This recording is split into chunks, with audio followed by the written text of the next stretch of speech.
Good morning. இன்னைக்கு thought for the டே சந்தோஷம். சந்தோஷம் எதனால் சந்தோஷமாக இருப்பீங்க? எப்படி சந்தோஷமாக இருப்பீங்க?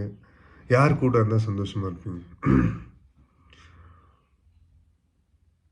சந்தோஷம் என்றைக்குமே சந்தோஷமாக இருக்கணும், எப்பொழுதுமே சந்தோஷமாக இருக்கணும்னு பைபிளில் சொல்லியிருக்கு. நம்ம பிடிச்சவங்க நம்ம கூட இருந்தால் சந்தோஷமாக இருப்போம். நமக்கு பிடிச்சது எதாவது நடந்தால் இருந்தால் சந்தோஷமாக இருக்கும்.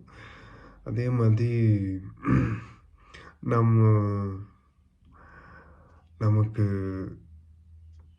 நமக்கு எப்படி சொல்ல, நமக்கு நேசித்தவங்க நம்ம கூடவே இருந்தால் சந்தோஷமாக இருக்கும். சந்தோஷம் என்றைக்குமே நிரந்தரம் இல்லை. சந்தோஷம் இஸ் அ பார்ட். துக்கம் வரும், சந்தோஷம் வரும், துயரம் வரும். ஆனால் எப்போதுமே உங்களோட சந்தோஷத்துக்காக பிறர் ஹர்ட் பண்ணாதீங்க. அண்ட் சந்தோஷமாக இருங்க, be happy, but don't hurt for your happiness. Don't hurt others for your happiness. உங்களுக்கு பிடிச்ச காரியம் செய்தால் நீங்கள் சந்தோஷமாக இருப்பீங்கன்னா செய்யுங்க. ஒன்றும் இல்லை, ஒரு நாய்க்குட்டிக்கு ஒரு 5 ரூபா பிஸ்கெட் வாங்கி கொடுத்தா உங்களுக்கு சந்தோஷமாக இருக்கும்னா செய்யுங்க. சின்ன சின்ன காரியங்களில் சந்தோஷத்தை தேடுங்க.